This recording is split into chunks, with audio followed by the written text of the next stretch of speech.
Assalamualaikum warahmatullahi wabarakatuh. Saya masuk Islam pada tahun 2002 karena pertanyaan kenapa. Kenapa sih Tuhan itu harus Allah? Kenapa sih Rasul itu harus Muhammad? Kenapa sih agama itu harus Islam? Dan kenapa sih saya harus masuk Islam? Karena saya masuk Islam dengan pertanyaan kenapa, maka pertanyaan pertama yang saya tanyakan ketika saya masuk Islam juga kenapa? Kenapa sih Islam yang begitu hebat yang saya temukan ini, Islam yang begitu indah yang saya temukan ini, ternyata pada kejadiannya, pada faktanya tidak seperti teorinya. Islam yang sangat hebat, sempurna, paripurna, tidak ada tandingan, tapi ternyata pada kenyataannya kaum muslimin di mana-mana terpuruk, kaum muslimin di mana-mana terjajah, sangat mudah sekali diprovokasi. Mereka punya mental yang buruk, mereka punya skill individu yang tidak baik, mereka juga tidak bisa dipercaya. Inilah yang saya jawab dalam buku saya Beyond the Inspiration. Why? Bismillahirrahmanirrahim. Assalamualaikum warahmatullahi wabarakatuh. Alhamdulillah, puji dan syukur senantiasa kita panjatkan kepada Allah Subhanahu wa Ta'ala yang telah menciptakan manusia, memberikan petunjuk kepadanya berupa Al-Quran, dan kepadanya kita akan dikembalikan pada satu saat yang tidak ada keraguan di dalamnya. Maka salat dan salam semoga tercurah dan terlimpahkan kepada baginda Nabi besar Muhammad sallallahu alaihi wasallam, dan kita berharap ketika kita kembali kepada Allah Subhanahu wa Ta'ala, maka kita termasuk orang-orang yang diakui oleh Rasulullah sallallahu alaihi wasallam sebagai bagian daripada umatnya. Teman-teman sekalian sudah dirahmati Allah, tentu saja ketika kita dihadirkan, kita disodorkan tentang berita-berita mengenai Baitul Maqdis, tidak sedikit di antara kita yang merasa bingung, merasa kurang referensi, merasa mungkin tidak terlalu banyak informasi tentang kejadian-kejadian yang muncul di Baitul Maqdis. Kenapa bisa muncul, kok bisa sih kayak gitu, dan mengenai segala sesuatu yang berkaitan dengannya. Nah, karena itulah teman-teman sekalian, saya pikir baik kiranya kalau saya memberikan sebuah sharing tentang apa yang saya ketahui tentang Baitul Maqdis. Karena saya juga sama teman-teman sekalian seperti orang-orang muslim yang pada umumnya, saya berawal daripada orang-orang yang nggak ngerti tentang Baitul Maqdis. Saya nggak tahu tentang apa yang terjadi di sana. Kenapa sih orang-orang itu senantiasa ada krisis kemanusiaan di situ, ada perang di situ, dan ada segala sesuatu yang kayak nggak damai lah. Padahal kalau misalnya kita lihat itu kan adalah simbol daripada agama-agama yang ada di dunia. Terutama ada 3 agama besar, yaitu adalah Yahudi, Nasrani, dan Islam. Tapi kenapa sih daerah itu tidak kunjung damai dan terus-menerus konflik? Nah, ketika saya nggak ngerti itu, walaupun saya sudah muslim pada saat itu, saya juga punya satu kecenderungan untuk ya tidak ngeh dan tidak aware dan tidak punya keberpihakan mungkin karena saya nggak ngerti apapun.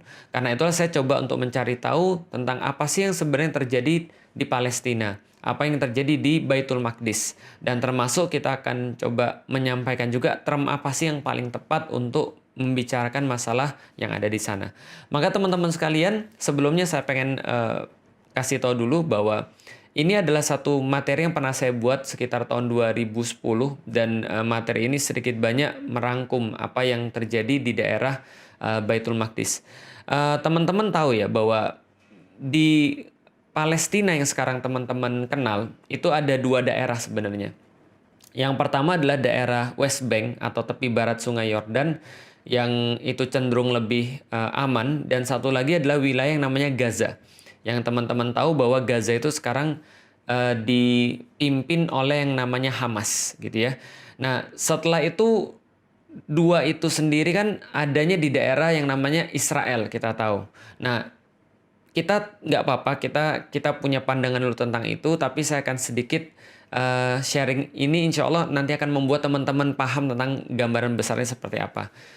Dan teman-teman juga tahu bahwa Gaza ini kan kayak the world largest prison. Kenapa? Karena Gaza ini sendiri itu kayak satu daerah yang nempel di Mesir. Jadi perbatasan sebelah mana tuh ya? Timur, selatan, barat daya. Jadi barat dayanya itu berbatasan dengan Mesir. Jadi disitulah ada pintu yang namanya pintu Rafah, dan selain pintu Rafah itu, selain itu ada 7 pintu yang lain lagi yang memang langsung berbatasan dengan Israel.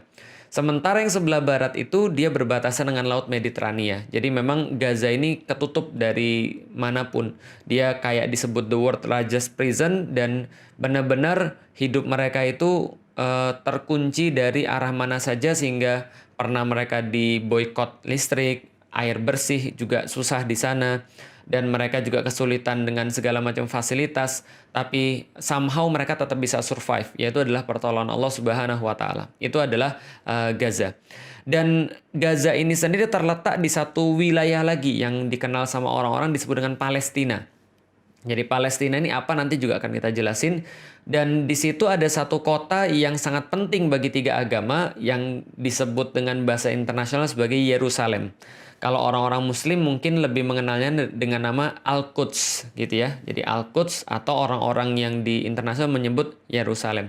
Daerah ini semuanya, ini adalah daerah memang daerah suci terhadap tiga agama.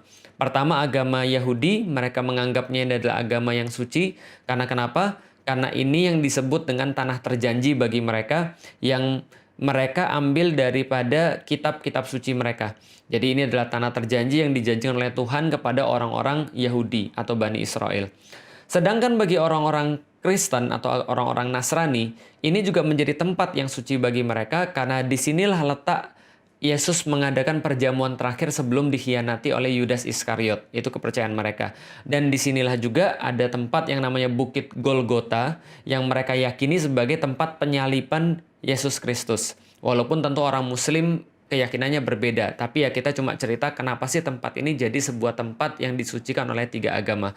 Yang pertama adalah karena orang-orang Yahudi menganggapnya sebagai tanah terjanji. Yang kedua, orang-orang Kristen atau orang-orang Nasrani menganggap ini adalah sebagai tempat yang merupakan tempat terakhir perjanjian Yesus. Perjamuan terakhir Yesus. Lalu juga tempat disalibnya Yesus Kristus. Sedangkan bagi orang Muslim, kita sudah tahu bahwa tempat ini menjadi kiblat pertama kaum muslim, yaitu adalah Masjidil Aqsa itu sendiri. Maka di dalam Al-Quran Allah mengabadikan semuanya ini, betapa penting kaum muslim ini terhadap daerah yang kita sebut tadi dengan sebuah ayat yang disampaikan oleh Allah dalam surat Al-Isra. Subhanalladzi asra bi abdihi lailam minal masjidil haram ilal masjidil aqsal ladzi barakna haulahu. Jadi Maha Suci Allah yang telah memperjalankan hambanya pada malam hari dari Masjidil Haram kepada Masjidil Aqsa yang telah diberkahi sekelilingnya. Dan Rasulullah sendiri berpesan kepada kaum muslimin, kalau kalian itu jangan bersusah-susah untuk pergi kecuali ke tiga tempat, yaitu adalah Masjidil Haram, Masjid Nabawi, dan Masjidil Aqsa. Dan dalam banyak hadis-hadis yang lainnya, Rasulullah Shallallahu Alaihi Wasallam senantiasa menggarisbawahi pentingnya, indahnya, bagusnya, berartinya Masjidil Aqsa bagi kaum muslimin. Maka ini adalah menjadi sebuah tempat yang sangat penting bagi tiga agama di dunia. Khususnya di satu kompleks yang namanya Kompleks Masjidil Aqsa atau Haikal Sulaiman dalam pandangan orang-orang Yahudi. Jadi gini ceritanya teman-teman sekalian. Nah, ini tentang term ya, tentang sebuah istilah. Kalau kita biasa menyebut Masjidil Aqsa, itu adalah berdasarkan Al-Quran. Subhanalladzi asra bi abdihi lailam minal masjidil haram ilal masjidil aqsa. Jadi Maha Suci Allah yang telah memperjalankan hambanya di malam hari dari Masjidil Haram kepada Masjidil Aqsa. Maka Masjidil Aqsa itu adalah satu tempat yang dinamakan Kompleks Al-Aqsa. Jadi Kompleks Masjidil Aqsa. Kenapa dikatakan kompleks? Karena memang pada saat itu bentuknya bukan kayak sekarang. Jadi bentuknya cuma sebidang tanah, dan sebidang tanah itu disebut dengan Masjidil Aqsa. Dan memang ya salahnya orang Indonesia adalah karena mereka tuh kalau bicara tentang masjid itu harus kayak ada bangunannya, harus ada kubahnya, harus ada bintang dan bulannya. Enggak sih sebenarnya. Ciri-ciri masjid atau syarat-syarat masjid itu sebenarnya cuma 3. Pertama adalah dia punya tempat, jadi satu tempat tertentu. Yang kedua adalah dia punya batas, gitu ya. Jadi batas-batas yang dikatakan masjid, sehingga kalau orang berada di dalamnya berarti berlakulah hukum-hukum masjid. Yang ketiga adalah dia punya kiblat, itu aja sih. Maka sebidang tanah itulah yang disebut dengan Masjidil Aqsa. bukan seperti yang salah duga oleh beberapa orang-orang pada zaman sekarang. Oh, Masjidil Aqsa itu ya Ustadz ya, yang ada kubah emasnya. Bukan, itu kubah as-sokhra atau kubah batu. Karena Umar bin Khattab ketika pergi ke sana, dia melihat ada satu tempat dan ada batu di sana, dan dia berkata, inilah tempat Rasulullah Shallallahu Alaihi Wasallam Mi'raj ke Sidratul Muntaha. Maka dibuatkan kubah di situ, maka dinamakan kubah yang melindungi batu atau kubah yang di bawahnya ada batu. Itu kubah sokhra yang berwarna emas. Sedangkan ada tempat lagi yang di depannya kubah sokhra. Itu ada satu masjid yang kubahnya warnanya abu-abu gitu ya. Itu juga bukan Masjidil Aqsa, tapi namanya adalah Masjid Kibli atau Masjid Kiblat. Dan yang dinamakan Masjid Al-Aqsa kalau gitu apa? Yang dinamakan Masjid Al-Aqsa adalah ya satu kota itu, satu kompleks itu yang dinamakan dengan Masjidil Aqsa. Di situ sendiri ada banyak sekali kubah-kubah, ada banyak sekali bangunan-bangunan, ada banyak sekali tempat wudhu dan seterusnya. Maka inilah yang disebut dengan Masjidil Aqsa. Sedangkan orang-orang Yahudi itu menganggap itu adalah Haikal Sulaiman. Dan Haikal Sulaiman ini memang sudah hancur sih. Nanti kita akan jelaskan. Tapi masih ada satu tembok yang tersisa daripada Haikal Sulaiman itu, yang mereka sebut dengan tembok ratapan. Yaitu adalah tembok kira-kira di sebelah barat daripada Masjidil Aqsa, atau sebelah barat daripada kompleks Al-Aqsa ini. Dan memang kompleks Al-Aqsa ini kita sudah tahu adalah kompleks yang sangat ancient, kompleks yang sangat kuno, yang memang disucikan oleh 3 agama. Nah, jadi sekarang teman-teman sudah tahu ya, kenapa sih Masjidil Aqsa itu disucikan oleh 3 agama. Pertama oleh orang-orang Yahudi, yang kedua adalah oleh orang-orang Nasrani, yang ketiga adalah oleh orang-orang Muslim. Nah, sekarang kita coba cerita dulu kok bisa sih orang-orang Yahudi itu masuk ke sana, dan kok bisa sih orang-orang Yahudi itu ya juga keluar dari sana. Pertama-tama teman-teman sekalian tahu bahwa Yahudi itu dulunya dikenal dengan nama Bani Israel. Jadi Bani Israel ini adalah keturunannya Nabi Yakub alaihi salam. Jadi Nabi Yakub sendiri itu bergelar Israel, yang artinya adalah kekasih Allah. Dan dia punya 12 anak. Salah satunya teman-teman pasti sudah tahu. Jadi ada 12 anak dari 4 istri. Jadi dari 4 istri ada 12 anak. Yang teman-teman pasti kenal adalah Nabi Yusuf. Itu adalah anak daripada Nabi Yakub. Nabi Yusuf dan 11 saudaranya yang lain, itu mereka yang disebut dengan Bani Israel. Dan kita sudah tahu juga, Yusuf itu nanti menjadi bendahara Mesir, lalu kemudian orang-orang Bani Israel nanti masuk ke Mesir, lalu beranak pinak di sana. Singkat cerita, kemudian mereka diperbudak oleh Fir'aun, lalu Fir'aun itu didatengin oleh Nabi Musa dan Harun. Maka Nabi Musa dan Harun itu ngajak mereka pergi dari Mesir untuk menuju ke satu tempat yang dijanjikan oleh Allah Subhanahu wa Ta'ala. Dan kita sudah tahu juga di dalam Al-Quran, ketika Nabi Musa itu datang ke sana, ke tempat itu, bertemu dengan orang-orang itu kasar, gede. Inilah yang dinamakan dengan orang-orang Filistin. Jadi orang-orang yang memang asli di situ, orang Filistin. Maka kita kenal sekarang namanya daerah Filistin atau Palestina. Tapi orang-orang Yahudi kan nggak mau masuk. Allah katakan di dalam Al-Quran, mereka malah ngece. Mereka malah berbuat sesuatu yang tidak pantas kepada Nabi Musa. Sampai mereka menyakiti Nabi Musa.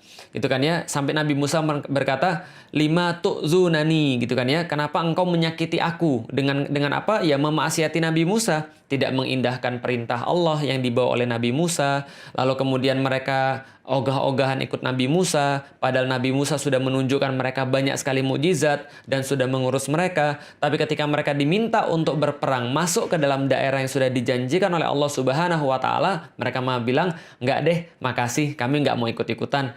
Kami ngeri ngelihat orang-orang yang ada di sana. Udah kamu aja yang perang sama Tuhanmu. Kami nggak mau ikut-ikutan. Kami di sini duduk-duduk aja lah." Nah, karena itulah Allah murka kepada mereka dan Allah menyesatkan mereka sebanyak 4 masa. Mereka nggak bisa masuk ke sana. Dan mereka bisa masuk ketika zamannya nanti Yusha bin Nun yang melanjutkan pengurusan terhadap Bani Israel setelah Nabi Musa dan Nabi Harun. Dan itu pun mereka nggak berhenti buat masalah. Mereka malah kemudian ingkar terhadap perintah Allah. Mereka mempermainkan aturan-aturan Allah. Mereka malah membuat olok-olokan terhadap para nabi dan seterusnya. Dan singkat cerita lagi, Yusha bin Nun ini membagi tanah terjanji, tanah Filistin itu menjadi 12 bagian. Yaitu adalah merujuk pada 12 Bani Israel atau 12 anak-anak Nabi Yakub.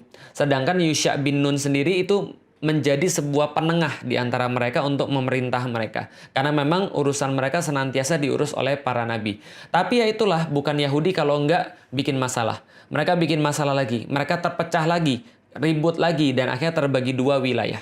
Wilayah pertama itu ada kerajaan Israel yang ada di utara.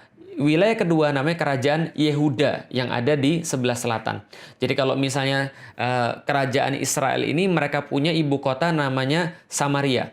Sedangkan ibu kotanya kerajaan Yehuda itu ibu kotanya Yerusalem. Seperti yang sudah kita tahu dan kita sudah ceritakan tadi. Dan ini mereka terus-menerus berselisih dan konflik satu sama lain. Terus-menerus konflik sampai akhirnya ada satu kerajaan namanya kerajaan Assyria itu menaklukkan kerajaan Israel yang ada di utara. Nah, ini saya sudah ringkaskan, dan ini nanti insya Allah tulisan ini akan saya berikan pada teman-teman sekalian, karena saya udah ngeringkasin beberapa tentang beberapa sejarah tentang Israel. Nah, jadi teman-teman sekalian, pada tahun 722 ini kerajaan Assyria 722 sebelum Masehi ya. Kerajaan Assyria ini menaklukkan wilayah bagian utara, yaitu adalah kerajaan Israel. Dan ketika dia mau menaklukkan kerajaan Yehuda, maka kerajaan Assyria ini keburu ditaklukkan sama kerajaan Babilonia. Jadi diserang sama kerajaan Babilonia yang rajanya sangat terkenal, namanya Nebukadnezar gitu kan ya. Bukhtanasir kalau dalam bahasa Arabnya. Nah, lalu kemudian Nebukadnezar ini melakukan juga penaklukan terhadap kerajaan Yehuda pada tahun 597. Dan pada tahun berikutnya, 596 sebelum Masehi, maka Haikal Sulaiman itu dihancurkan. Jadi kompleks Masjidil Aqsa itu yang sudah dibuat Haikal sama Nabi Sulaiman itu dihancurkan sama orang-orang Babilonia, Nebukadnezar. Dan setelah itu orang-orang Yahudi itu dibawa ke Babilonia semuanya. Disitulah banyak sekali orang-orang Yahudi yang hilang. Kenapa? Ada yang terbunuh, ada yang dibawa sebagai budak pergi ke Babilonia, dan mereka di sana cukup lama sampai akhirnya kerajaan Babilonia dikalahin oleh kerajaan Persia. Nah, jadi kerajaan Persia pada tahun 539 menyerbu Babilonia, lalu kemudian Raja Cyrus ini mengembalikan orang-orang Yahudi ke daerah mereka dan mempersilahkan mereka untuk membangun kembali Haikal Sulaiman yang diselesaikan pada tahun 516 sebelum Masehi, pada masa pemerintahannya Darius Agung. Nah, jadi ini terus-menerus kemudian dilakukan, tapi nggak berhenti sampai di situ. Orang-orang Yahudi tetap lagi kemudian bikin masalah sampai akhirnya Romawi yang menguasai mereka, dan ketika Romawi menguasai mereka itu Titus pada tahun 70 Masehi itu meratakan kembali Haikal Sulaiman. Jadi 2 kali Haikal Sulaiman itu hancur, yaitu adalah sebuah kompleks tempat ibadah yang dibangun oleh Nabi Sulaiman. Itu hancur pertama adalah pada tahun 596 sebelum Masehi oleh Nebukadnezar atau oleh Babilonia. Yang kedua oleh Titus pada tahun 70 Masehi. Ini juga diratakan kembali. Jadi ini nggak ada urusan dengan kaum muslimin. Dan kembali lagi setelah ini mereka diusir semua dari tanah terjanji itu. Karena mereka itu bikin selalu masalah, membuat situasi jadi nggak bagus, dan senantiasa melakukan pemberontakan, maka orang-orang Romawi ngusir seluruh orang-orang Yahudi dari tanah terjanji mereka itu. Itulah kedua kalinya mereka diusir. Pertama kalinya mereka dijadiin budak ke Babilonia, yang kedua mereka diusir dari tanah terjanji oleh orang-orang Romawi. Jadi nggak ada urusan dengan orang-orang Muslim. Dan pengusiran kedua inilah teman-teman sekalian yang dikenal dengan nama diaspora. Jadi mereka pergi melanglang buana kemanapun, ke daerah-daerah yang lain gitu kan ya. Sampai mereka punya dendam yang besar terhadap orang-orang Romawi ini. Kenapa? Yang sudah mengusir mereka dari tanah terjanji. Terus-menerus ini kemudian mereka menjalani kehidupan yang sulit. Dan orang Yahudi ini karena punya sifat yang nggak baik.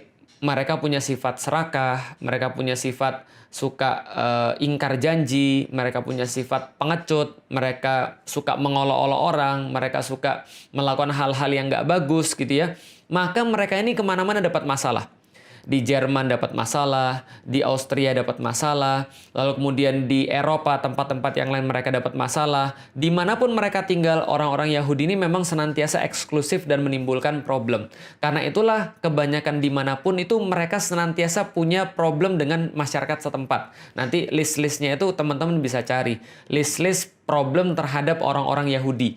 Makanya sampai dikenal dengan nama gerakan antisemit atau gerakan anti-Yahudi, kira-kira gitu ya. Nah, hanya saja ketika pada tahun 1860 ini lahir seorang pemuda yang orang ini nanti akan menjadi bapak Zionis, namanya Theodor Herzl.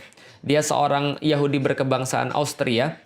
Lalu pada tahun 1896, jadi lahirnya 1860 lahir, 1896 ketika dia berumur 36 tahun, itu dia menulis satu buku yang sangat fenomenal pada zamannya. Namanya bukunya Der Judenstaat, yaitu adalah The Jewish State. Nah, jadi Der Judenstaat, The Jewish State. Dan di situ dia menegaskan kembali bahwa perlu banget bagi orang-orang Yahudi supaya tidak mendapatkan problem di mana-mana, maka mereka harus bersatu dan sudah wajib bagi mereka untuk memiliki sebuah negara. Makanya judulnya Der Judenstaat, The Jewish State. Dan ketika itu orang-orang bilang, wah ini orang gila, ini orang stres, ini berbahaya. Kenapa? Di zaman itu teman-teman sekalian, orang Yahudi aja di mana-mana nggak disukai oleh orang. Apalagi ada ide mereka mau buat satu negara. Nah, itu orang udah kebayang tuh problemnya kayak apa. Maka ini kemudian dibully, lalu kemudian dilarang peredaran buku ini. Nggak boleh dibaca, nggak boleh diperjualbelikan. Kenapa? Karena mengandung ide yang sangat absurd bagi orang-orang pada zamannya. Tapi dia nggak berhenti. Dia melakukan kontak terus-menerus. Dan akhirnya dia dapat kontak namanya Lord Rothschild. Jadi ada satu keluarga sangat kaya sekali yang merupakan pionir daripada sistem perbankan. Namanya adalah keluarga Rothschild. Dan waktu itu Theodor Herzl ini dapat sponsor daripada Rothschild. Lalu dia pada tahun berikutnya, pada tahun 1837 ini mengadakan tadi kan 1860 ya, 1897. Jadi setahun setelah bukunya keluar 1896, lalu pada tahun 1897 maka diadakanlah sebuah Kongres Zionis pertama di dunia. Apa yang mereka kemudian simpulkan di sana? Kami harus bangun satu negeri untuk orang-orang Yahudi, untuk mewujudkan cita-cita orang-orang zaman dulu bahwa negara Yahudi harus bersatu dan punya satu tempat. Pertanyaannya teman-teman sekalian, kalau ada orang-orang kayak gini yang memang di mana-mana bikin masalah, di mana-mana dibenci sama orang, lalu mereka punya ide dari Judenstaat, gimana kalau kita buat satu negara buat orang Yahudi, the Jewish State. Kalau gitu pertama kali mereka harus cari tanah dong, mereka harus cari tempat dong. Pertanyaannya tempatnya di mana? Jawaban teman-teman betul. Kalau ada orang Yahudi yang mau nyari tempat untuk dijadikan sebuah negara, karena mereka pikir bahwa negara itu adalah sesuatu yang harus mereka punya untuk mewujudkan cita-cita mereka di masa yang lalu, maka pastilah mereka akan cari tanah yang berhubungan dengan sejarah mereka. Maka mereka fix. Ketika Kongres Zionis itu, mereka mengatakan kami mau punya tanah. Yaitu adalah tanah yang dijanjikan oleh Tuhan bagi kami. Ironis memang, mereka disuruh masuk, mereka nggak mau. Mereka sudah masuk, mereka bikin masalah, diusir sekali oleh kerajaan Babilonia di bawah Nebukadnezar, lalu mereka balik lagi, buat lagi Haikal Sulaiman, dihancurin lagi yang kedua oleh Titus Romawi gara-gara kelakuan mereka juga. Lalu kemudian diusir kemana-mana dan mereka nggak bisa balik lagi ke sana untuk melakukan ibadah sesuai dengan keyakinan mereka. Tapi ketika mereka disuruh milih, mereka milih tempat itu lagi. Karena kenapa? Ya karena mereka merasa itu kaitan dengan sejarah mereka. Padahal mereka sudah mengabaikan tempat itu in the first place untuk pertama di awal kalinya, gitu kan ya. Nah ini mereka kemudian mau balik lagi ke tanah terjanji. Mereka bilang balik ke tanah Zion, balik ke tanah terjanji mereka, yaitu adalah tanah yang disebut dengan tanah Palestina. Pertanyaannya, siapa penguasa tanah Palestina pada saat itu? Siapa penguasa tanah Baitul Maqdis pada saat itu? By the way, teman-teman sekalian, tadi kita sudah sampaikan soalan istilah. Masjidil Aqsa itu disebut dengan Baitul Maqdis sendiri. Jadi Masjidil Aqsa yang kota itu adalah Baitul Maqdis sendiri ketika dikatakan oleh Rasulullah Shallallahu Alaihi Wasallam. Kompleks Masjidil Aqsa itu dalam istilah Rasulullah, dalam istilah hadis adalah Baitul Maqdis. Kota Yerusalem sendiri dalam istilah hadis juga disebut dengan Baitul Maqdis. Dan tanah yang terjanji itu atau Ardul Mubarakah atau Ardul Muqaddas atau Ardul Muqaddasah itu adalah juga disebut dengan Baitul Maqdis. Jadi Baitul Maqdis itu ada tiga istilah. Pertama adalah istilah untuk kompleks masjidnya. Yang kedua adalah istilah untuk kota Yerusalemnya. Yang ketiga adalah untuk wilayah yang lebih besar yang dinamakan dengan bumi yang diberkahi atau bumi yang disucikan itu. Nah, maka ini yang mereka pengen untuk mereka masuk ke sana. Siapa yang saat itu memiliki Baitul Maqdis atau tanah yang terjanji yang menurut orang Yahudi pengen mereka jadikan sebagai the Jewish state itu, yang memiliki adalah orang Muslim yang pada saat itu bersatu dalam satu kepemimpinan besar yang dinamakan dengan Khilafah Utsmani. Nah, pemimpin Khilafah Utsmani pada saat itu namanya adalah Abdul Hamid II. Maka datanglah orang-orang Zionis kepada Abdul Hamid II untuk meminta izin. Mereka ingin mendirikan pemukiman untuk orang-orang Yahudi yang akan jadi cikal bakal negara Yahudi. Bagaimana kemudian respon daripada Abdul Hamid? Insya Allah nanti akan kita lanjutkan ceritanya. Assalamualaikum warahmatullahi wabarakatuh. Teman-teman sekalian, pernah nggak sih kebayang ketika dulu masih ada Imperium Romawi dan Imperium Persia? Waktu itu Imperium Romawi terbentang kurang lebih 5 juta kilometer persegi di sebelah barat, dan Imperium Persia terbentang kurang lebih 7,4 juta kilometer persegi di sebelah timur. Nah, pada saat itu ada suatu peradaban baru yang muncul di tengah-tengah raksasa-raksasa itu, namanya peradaban Islam. Ternyata kurang dari 100 tahun, Islam bisa mengalahkan peradaban Persia yang sudah dibangun selama ribuan tahun dan peradaban Romawi yang sudah dibangun 500-an tahun. Pertanyaannya, apa yang menginspirasi mereka? Apa yang menjadi dorongan-dorongan mereka? Dan sekarang kita lihat justru Islam terpuruk dan tidak seperti pada dahulu kala kita lihat dalam sejarah. Inilah yang saya coba jawab dan teman-teman bisa baca di dalam buku saya, Beyond the Inspiration.